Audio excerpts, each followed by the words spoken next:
We made it. We made it to 2021. Good morning, everyone. I am Reverend Leslie, and what a beautiful gift it is to start our new year with both of our senior ministers on the platform. It makes it extra fun. And here we are at the beginning of a new year, the beginning of a new adventure. And so my talk today is called The Adventure Begins, but I can't really dig into it until I do the thing that we've all been waiting for all through last week. I finished up last year's annual theme, building us up to this moment. What is the annual theme going to be? 6 months ago, a small group of us gathered and visioned for months and months over everything that you had asked for, everything that you had let us know that you as our congregation wanted to learn, explore, deepen into, release. And we came up with this. The Spiritual Hero's Journey. Yay!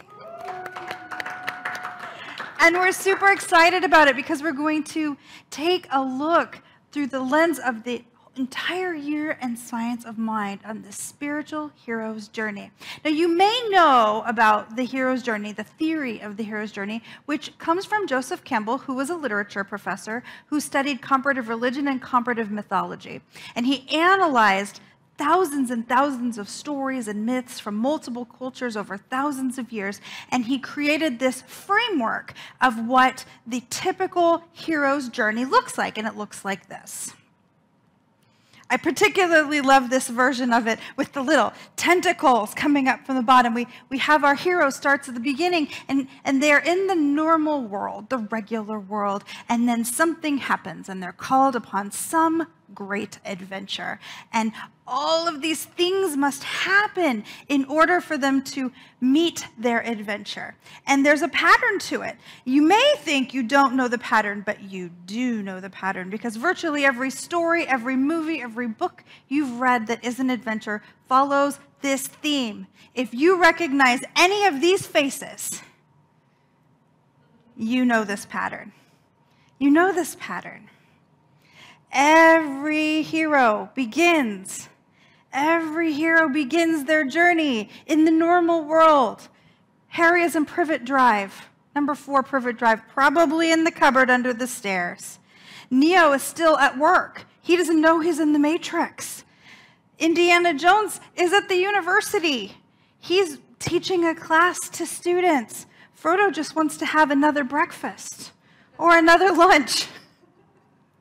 And so this is our theme, the hero's journey, the spiritual hero's journey. And as Bobby and I were having the best conversation about this yesterday, he said, but wait, everybody can't be the hero. There's only one Luke.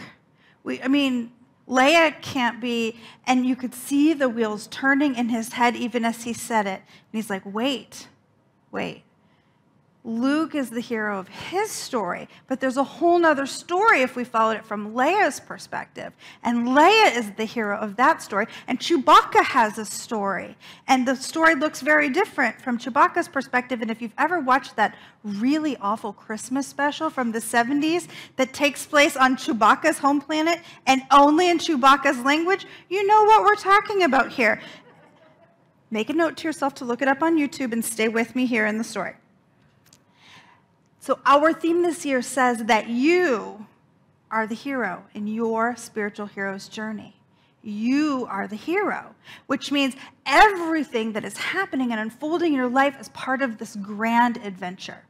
And it may not feel like it yet because you are still in your ordinary world, but we're going to kick off the adventure today. The adventure begins.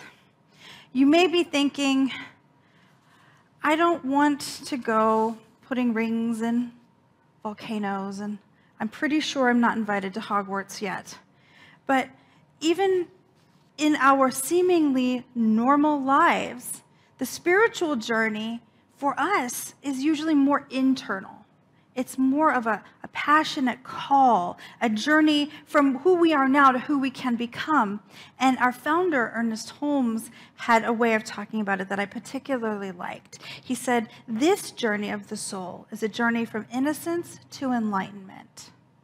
It's a journey, these are my words now, it's a journey from what we think is all that is to becoming all that we can be. And so this year is an invitation to step into that adventure, your adventure, that you are the hero of, that is completely designed around you and your relationship with the divine, that is the empowerment underneath all of this. And we've created a structure. Diane, wonderful Diane, had a beautiful idea, and we just jumped right on it, and that was to create seasonal journals to help us on our adventure. I mean, virtually every journeyer you've ever heard of had notes that he kept, had a journal, or at least was creating a narration so we could follow along with the story. So we've created a journal for you. Every 2 months, a new one will come out.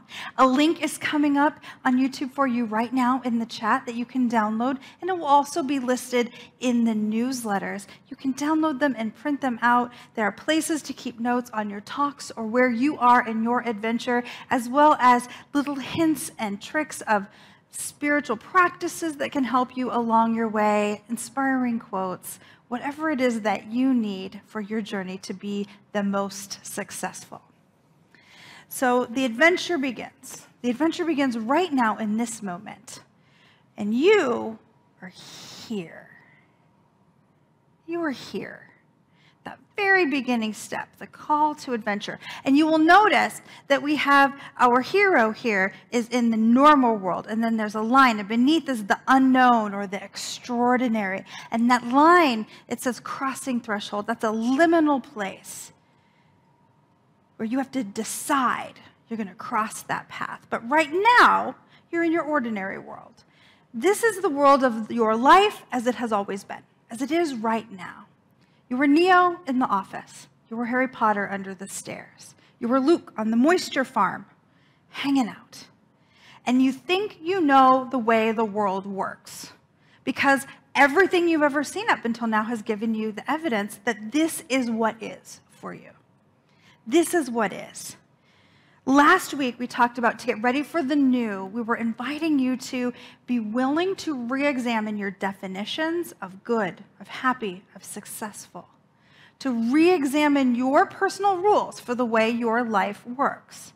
And this is why it matters, because if you ever want to step outside of this little box, your ordinary world, we must be willing to let those go, to at least loosen them up a little bit. Am I willing to see my life just a little bit differently? Am I willing to let go of my belief that I can't, I shouldn't, I ought to do this other thing instead? Am I willing to open up to something potentially extraordinary, something different than I've ever seen before? We must be willing to abandon the past to step into the next. There's that great old saying, you can't start the next chapter while you're still reading the last page. Are we ready to turn the page? And if we are, it is time for our call to adventure. So we are here. We are here. We might as well have a picture with someone with a foot balanced, ready to take that step into the call to adventure. How would we recognize it? How would we recognize that call? Sometimes it comes as an invitation, like Harry's letter from Hogwarts. I'm still waiting for that letter. It has never shown up for me. Sometimes it comes as a plea for help. Help me, Obi-Wan. You're my only hope. Does Luke go with Obi-Wan to answer the plea? Sometimes it comes in the form of a choice. Does Neo take the red pill or the blue pill? Does he want to stay in his ordinary world, or is he willing to risk everything to find out the truth? For most of us, it's more of an internal call. It might show up as a job offer or a really great idea, or the internal impulse, the still small voice rising up from within with an I need to do or be or travel. I need to have this different experience, and it rises up within us. And I am willing to bet right where you are right now, you are becoming very clear exactly what call to adventure is showing up in your life right now. And you might be squishing that sucker down with everything in your being, because what it has the possibility of doing is blowing up your ordinary world. When we allow ourselves to become bigger, it's like being a human-sized person in a Lego-sized world. We become King Kong to our ordinary rules, right? I will be more. I will be bigger. And it can feel very disruptive to us and to the people around us. There's an example I like to use called kicking the Coke machine. And when you put a quarter in the Coke machine and the Coke doesn't come out, you're in there trying to figure out where'd your Coke go. You put in another dollar and you think it's going to knock both of them down, right? And you look and there's still no Coke. So now I'm getting irritated, but I'm hopeful. So I'm going to put one more dollar in the Coke machine. And no Coke comes. What do? I kick the Coke machine. I kick the Coke machine because that sucker just ate 3 of my dollars. And that's what happens when we let go of the rules of our normal, ordinary world. It happens on the inside of us, and it happens to the people around us at the beginning. People don't always like when we change the rules. And they say things like, "You do know I could color that gray hair for you, right?" I'm leaving it. They say things like, wait, you've changed.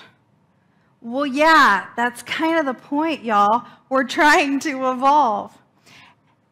So we have to be ready. We have to be ready knowing that if we're going to take that step, if we're going to accept the invitation or follow the impulse, that not everybody is going to want to come on the journey with us. And yet, there are no stories written about the young man who got the letter from Hogwarts and opened it up and said, "No, I'd rather stay in the cupboard under the stairs. I know the cupboard under the stairs. I have a friendly spider. I have that one little toy. There's like one little soldier in his cupboard with him. I'm good here. I'm going to stay." Nobody is inspired by the story of the person who doesn't answer the call. And so here we are, one foot lifted over the precipice of whatever is our invitation to greatness. In an environment at New Vision Center where we know we have beloveds who are willing to help us on the journey. Nobody's alone on the journey. Have you ever noticed that? There's always a merry band. Frodo has all of his hobbits. Harry Potter meets Ron the very first day. He's got Hagrid, he's got Hermione. By the end of all the movies, he's got Dumbledore's army. He's got a whole team of people helping him. Luke has the Jedis. Indiana Jones seems to find friends in every individual place that helps him along the way. For every person who doesn't want to journey with you, more rise up. And here at New Vision Center, we have a whole group of people who are dedicated to journeying together.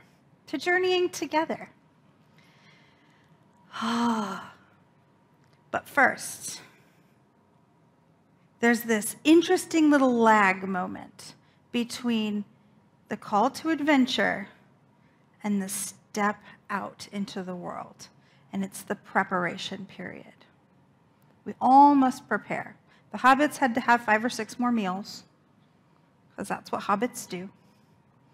Harry Potter had to go to Diagon Alley and buy all of his supplies and pack his trunk.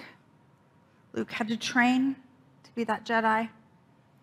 So how do we, each of us, individual, normal human beings, about to strike out on an extraordinary adventure of our own spiritual hero's journey, how do we prepare? How do we prepare? The first thing to think about is what is in your rucksack. There's always a rucksack or a trunk or a backpack or somebody whose job it is to carry all your things. What's in your rucksack? In the hero's journey, it might be magic wands and spells and amulets and talismans. In the spiritual hero's journey, it's our tools. It's our spiritual tools. spiritual mind treatment, meditation, affirmation, the ability to recognize hidden beliefs and dismantle them and replace them with something bigger, the ability to expand. If you are not 100% confident in the tools in your rucksack, I invite you to do whatever you can to strengthen them.